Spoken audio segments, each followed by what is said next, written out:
72 hours. That's the number burned into every emergency preparedness pamphlet, every FEMA guideline, every government website that tells you to have a kit ready. 3 days of water, 3 days of food, 3 days of batteries, and then, supposedly, help arrives. But nobody tells you what happens on day 4. Nobody tells you what happens when the trucks don't come, when the shelters overflow, when the National Guard is stretched across 6 counties instead of 1, and the silence outside your window stretches into a second week. This is not a hypothetical. This has happened repeatedly in modern American history, after hurricanes, after ice storms, after grid failures that were supposed to be temporary and became generational. The second week is where the real test begins, because the second week is where the assumptions built into the 72-hour plan quietly fall apart. The first misunderstanding is about time itself. The 72-hour standard wasn't invented because disasters resolve in 3 days. It was invented because that's the historical average response window for organized outside aid to reach a disaster zone under normal conditions.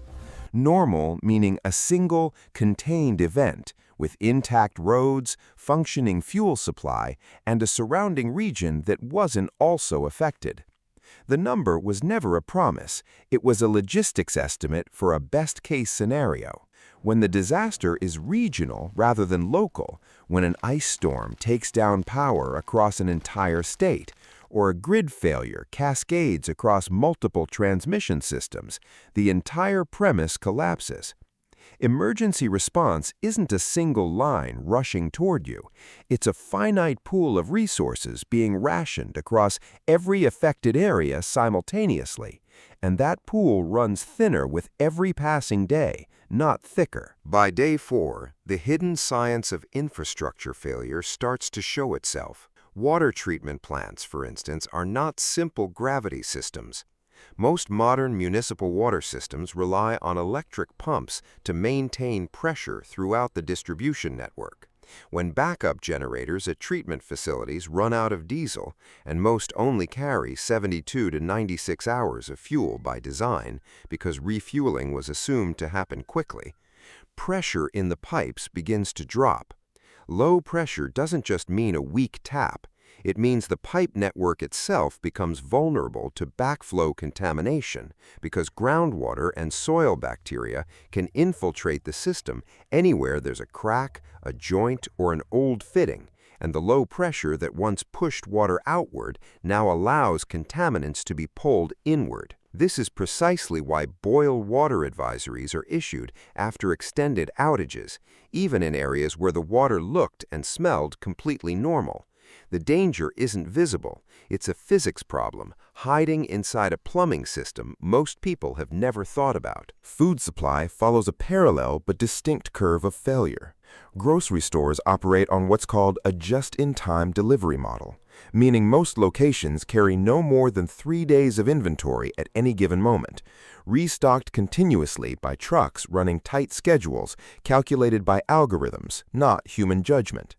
When fuel distribution stalls, because gas stations themselves need electricity to run their pumps, creating a dependency loop almost nobody accounts for, those trucks stop moving.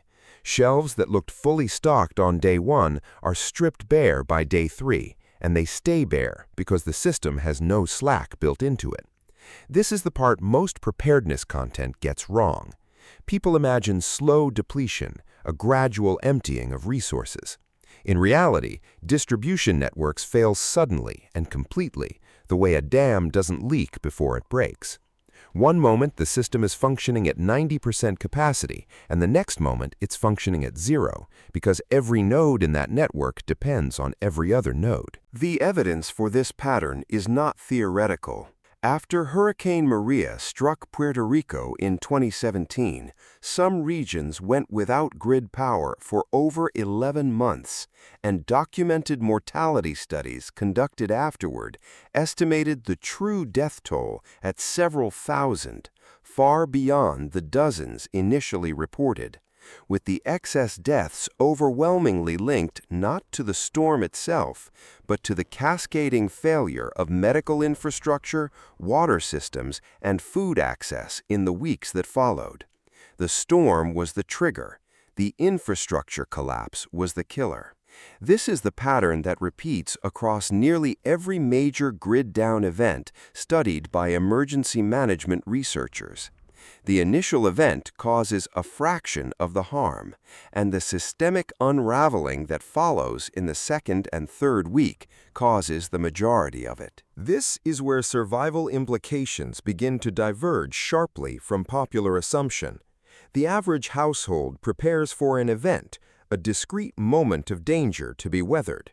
But the second week isn't an event, it's a management problem, a resource allocation problem, a question of how you ration what remains of your water, your calories, your medication, your fuel, across an unknown and expanding timeline. This requires a fundamentally different mindset than sheltering through a storm.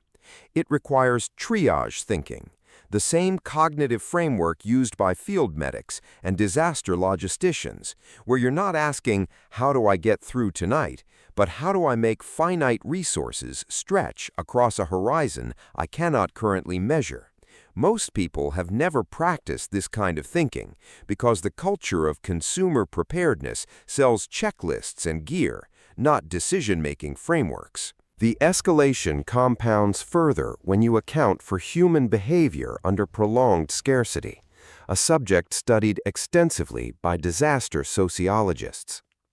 Contrary to the popular myth of instant societal collapse into chaos and violence, most documented disaster research, including studies from the Disaster Research Center at the University of Delaware, shows that in the early days of a crisis, communities tend toward cooperation, not conflict.